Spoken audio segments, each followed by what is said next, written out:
Mr. Chair, if I may continue. Madam Tapos na Diskaya. yung 5 minutes mo. May opening ka pa kasi. O sige, The news pagbibigyan report. kita. Madam Diskaya, Sarah. It is common knowledge that you own 9 companies, namely St. Gerard, St. Timothy, Alpha and Omega, Elite General Contractor and Development Corporation, St. Matthew, Great Pacific Builders, YPR General Contractor, Amethyst Horizon Builders, and Waymaker OPC. Am I correct? Yes po. Hanggang ngayon, up to now, you own these 9 construction companies? Yes po. All right. Since you started securing contracts from the DPWH, since kailan kayo nag-umpisa? 2012? DPWH? Yes. Yes po, 2012. Pag-usapan muna natin yung 2022 hanggang 2025. Ilan na po yung naging projects nyo sa DPWH? Marami na po. Ilan nga? I don't have Mahigit the figure. 400? Mahigit 500? Within the span of 3 years. I don't have the figures po. Estimate lang po, ballpark Give me a figure. ballpark figure. Siguro po mga 400 ganun. I'm not Siguro. I'm really not sure. Okay. I don't have the figures with me. Sa loob, sa bawat taon, ilang bidding ang sinasalihan mo?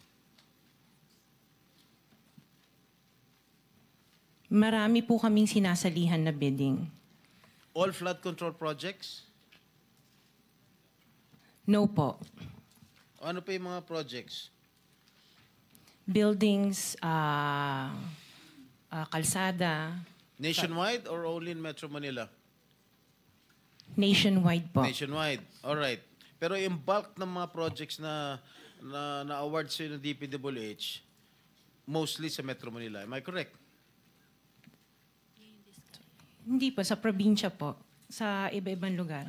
No, the bulk of your contracts. Here in Metro Manila? No po, outside Metro Manila ang marami. Where outside? Where outside of Metro Manila? We have in Romblon, Cebu, Bohol, Bacolod, Zamboanga. Hindi naman po kami namimili ng lugar. Migos Project? Wala po. Sigurado ka? Opo, Kaya definitely. ka dahil pag meron kami ma-discover na may ghost project, pakukulong kita rito. Minimum totoo. Wala po talaga. Meron ka mga pictures na lahat ng mga proyekto ginawa mo? Yes po, meron po kami. Lahat ng mga 400 projects, meron kang litrato? Yes po. O i-submit mo rito sa committee. Okay po. Okay. Sa mga bidding na sinasalihan mo ng mga kumpanya mo, itong siyam na kumpanya, ilang beses kayo nanalo? At ilang beses, kung natatalo rin kayo sa Actually, bidding, I ilang don't beses kayo have the natatalo? actual figures, pero sa panapanalunan, very minimal lang po talaga, mga 2%. Pero ang dami namin projects po na sinasalihan na bidding. So, sa loob ng isang taon, pag nagbibidding isang kumpanya mo, halimbawa itong ano ba yun? Yung Alpha Phi Omega, ilang beses kayo nagbid sa isang taon at ilang beses kayo nanalo? Madami po kaming sinasali. I really don't have the figures right now, but I if can... you come here, you have to come here prepared. Yes You po. do not come here unprepared. Alam mo, natatanungin ka eh. Ikaw sikat na contractor, papa-interview ka. Oh. You have to come here prepared. Your Honor, I am prepared for the flood control projects that you are mentioning. I have the statistics of how many I bidded and how many I lost and how many I won. Okay. You mentioned it to us right now.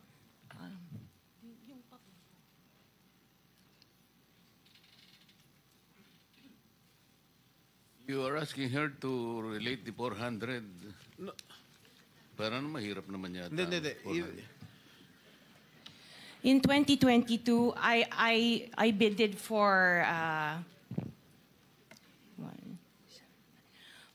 491 projects. This is just for the flood control, Your Honor. How many projects for 491. 191? 491. I joined the bidding. Po. Oh. This is in 2022. I only got 71 projects from the 491 na sinalinan ko po. 71 only. How many companies? Itong This is Sham? just for Alpha and Omega Oh, po. what about the other companies? What about the other 8 remaining companies that you own? I don't have the statistics Oh. for that because I was only called as Alpha Wait, and Omega. You admitted earlier when I asked you if you own these 9 companies and you answered in the affirmative. Right now I'm asking you kung ilan yung 71 flood control projects na napanalunan ninyo. Now you're only speaking in behalf of Alpha Phi Omega. Eh kanina sinabi mo ikaw may-ari ng Sham. Why can't you answer in behalf of the 8 remaining companies? Kasi po, yun lang yung na-prepare po namin for today's hearing. Oh, what about the representative of the other construction companies? Itong si Remando. Oh, how many? You're representing St. Timothy. Good morning po, Mr. Chairman. For St. Timothy Construction po, we have 145 projects. Flood control projects. Yes, Mr. Chair. Since Since 2022, up to the present as we speak, 122. 145. Excuse me? 145, Mr. Napanalunan ang na-award sa inyo 145 flood control projects. Yes, Mr. Napanalunan niyo 'yan. Yes, Mr. Chair. So, all in all, dun sa 8 companies, ilan? Dun sa 9 companies, hindi nyo alam? Out of the 400, maybe, who can answer my question from the DPWH? Maybe they have the records there. Mr. Chair, with the Just indulgence for of the the SP record- Pro Temp, Yeah. Yes, Senator Risa. kaugnay nung pagtatanong ni SP Pro Temp sa ngayon, gusto kong makapag-flash ng screenshot po nung siyam na calling cards, nung siyam na kumpanyang iyon. Calling card po ni Mr. Curly Discaya, na asawa po ni Ms. Discaya. So, mag-asawa po, dapat alam po nila in greater detail itong mga kumpanyang ito. Ito po, Mr. Chair, SP Pro Temp. Siyam na calling cards nung siyam na kumpanya, lahat sa pangalan ni Pacifico o Curly Discaya. So dapat po mas alam po, both ni Ms. Sara Discaya at Ms. Roma Discaya Rimando, ang mga detalye na tinatanong ni SP Pro Temp. Salamat, Mr. Chair at SP Pro Thank you, Temp. Senator Risa. Okay, for the record, yung may-ari ng St. Gerard Construction, nandun yung pangalan ng asawa mo, Pacifico Discaya. Okay? Doon sa St. Timothy, sino may-ari ng St. Timothy? Ikaw si Remando, no? Kamag-anak mo si Discaya, correct? Sabi mo, pamangkin mo. Tama? And who is this Maritoni Miligrito, the owner of Elite General Contractor? Who is this? Answer. Pinsan ko po, Mr. Chair. From the left pocket to the right pocket. St. Matthew. Nandito yung asawa mo, Pacifico Discaya. Great Pacific. Oh, ikaw, nandyan ang pangalan mo, oh. Si Sara Rowena Discaya. Kaya hindi mo mapapagkaila, eh. YPR General Contractor. Nandito rin ang pangalan mo. Miss Sara, alam mo, huwag ka magsisinungaling, ha? Amethyst Horizon.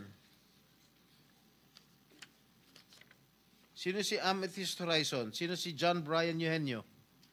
Who is he? Sagutin mo, Miss Rimando. I didn't know, Mr. Chair. Madam Sara.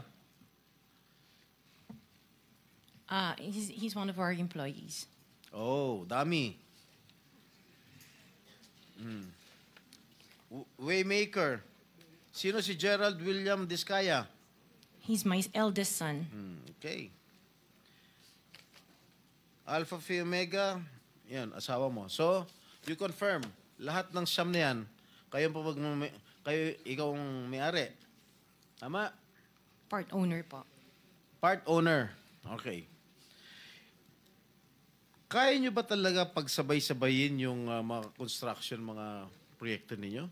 Paano nyo nagagawa ito? Yes po, we have sufficient employees naman that can carry out and execute the project. Okay, ilan ba yung mga empleyado ninyo?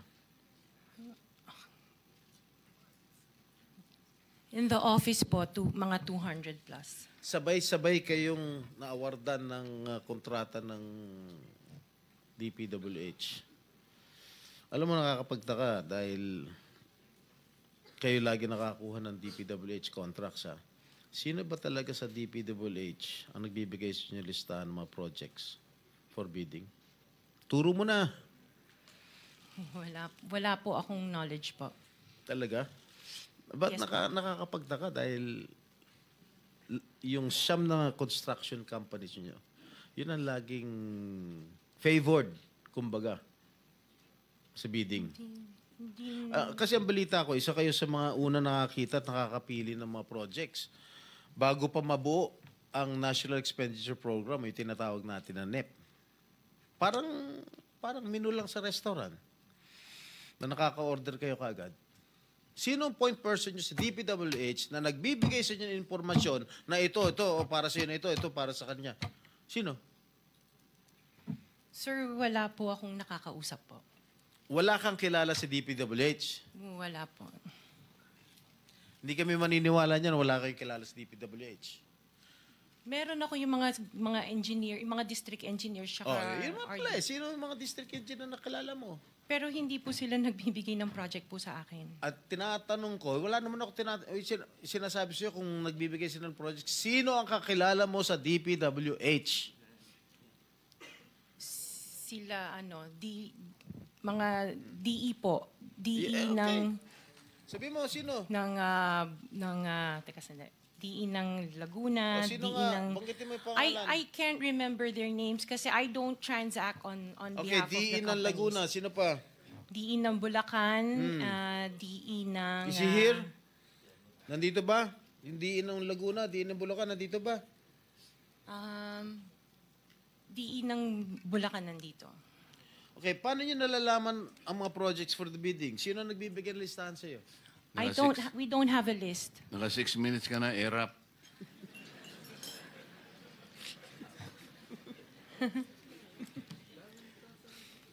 Okay, I don't have a list po.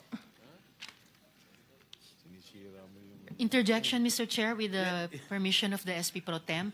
Okay. On the DPWH na binanggit po niya, Mr. Chair. Okay. Salamat, Mr. Chair, SP Pro Temp. Dahil natatanong po ni SP Pro Temp ang DPWH din in connection sa mga diskaya. I wonder, Mr. Chair, kung natignan na po, nasilip na po ng DPWH, kung may practice ang mga diskaya companies ng pagpapahiram o pagpaparent out ng lisensya nila para mag-force multiply sa capacity nila. Para kahit 200 lang daw ang staff sa opisina, kaya nilang mag-implement ng 491 projects or 71 projects, 145 projects in any 1 year. I wonder, Mr. Chair, kung nasilip na po yun ng DPWH. Incidentally, Senator Risa, you are the next interpellator, so you may want to continue with your 5 minutes. Thank you. Will do. Thank you, Mr. Pinatapos Chair. mo na ba ako, Chair? Ha? Okay. One last question, if I may. One last question, Mr. Chair, Senator Risa. Madam Diskaya, saan nyo ba kinukuha yung mga coaching imported, mga luxury cars? Ang balita ko, dun sa interview mo, binili mo yung isang Rolls Royce dahil nagandahan ka sa payong. Tama ba? Sir, yes po. Samantalang, ilan yung luxury cars mo? Nasa 28 po. 28 lang. Ano Yes. ito mga ito? Rolls Royce, Ferrari? I don't have a Oh, Ferrari. ano yung mga luxury cars? Lamborghini? No, no rin. Cadillac. Saan binili? Saan binili? Sagutin mo na. Sa mo binili? Sa dealer po. Sino dealer? Dito, local? Local dealer o sa abroad? Freebell Enterprises tsaka yung isa Auto Art. Dito, sa Pilipinas? Yes po. Hindi ka nag-import? No po. Dito may dealer ng mga Yes po. Rolls-Royce. May dealer ng Rolls-Royce meron dito. po. Ano pa yung mga ibang luxury cars mo? Yung anong tawag dito, yung Cadillac and the GMC. Cadillac Escalade, ganon? Yes po. Oh. The GMC. Yun lang. Sinong dealer? I mentioned earlier Freebell Enterprises and Auto Sa Art. lahat ng kotse mo, yun ang mga dealers mo. Dalawa lang sila Dalawa po. yung dealers mo. Yes what, po. what other luxury cars do you own? Yung iba dito na, the Maybach. Dito ko Maybach, na binili. Mercedes. Yes po. And then, yung iba, dito na rin yung Range Rover. Bentley. The Bentley dito na rin O, po. paano kayo nagka-interest sa kotse? Bakit, saan nyo gagamitin yung 28 kotse na luxury cars? Araw-araw gusto mo Collection. palit ng kotse? No, I have 4 kids that use it all the time for them to Oh, be 4 taken to kids school. lang. O, bigyan mo tig-isa, pero 20, ilan yun? 20 ka mo? 28? 28. Opo. My God. And you bought that from the taxpayers' money? No po. Hindi po. Huwag na tayo That maglokohan would be- dito. Let's allow our people to decide on that anyway. Just Ano lang, linawin na yung pangalan. Senator Risa, sorry nagkamali ako. Chairman, Si- just the 2 names of the dealers. Dealer ako ng kotse, kaya ako alam yan eh. Sino yung dalawa? Pinagkukunan mo ng luxury cars? Freebell Enterprises Ha? and Freebell Enterprises Freebell. and yung isa Auto Art. Auto Art. Yes po. Okay. Thank you. Sen Risa, sorry kasi nalagpasan ko si Senator Bato pala. Salamat po, Mr. Mr. Chair. Before you recognize Senator Bato, just one question addressed to Ms. Rimando. Ms. Rimando, bago ka naging CEO ng St. Timothy, ano naging trabaho mo? Nagtrabaho din po ako sa St. Gerard, Mr. Chair. Ano trabaho mo sa St. Gerard? HR Manager po, Mr. Chair. HR? Ano ibig sabihin ng HR for the education of the public? Human Resource po. Tapos naging CEO ka ng St. Timothy. Yes po. Sino pinakikinggan mong boss? Sino pinakikinggan mong boss? Pinakikinggan ko pong boss. Ikaw ba ang boss ng St. Timothy o meron kang pinakikinggan na iba? Di ba si Madam Sara? Ay, hindi po. Regarding po sa St. Timothy, ako po, O sa St. Gerard? sa St. Gerard po, wala na po akong ano doon. So Mr. ikaw Chair. nasusunod? Opo, Mr. Chair. Alright. Sige, mamaya magtatanong ulit. Thank you. Senator Bato.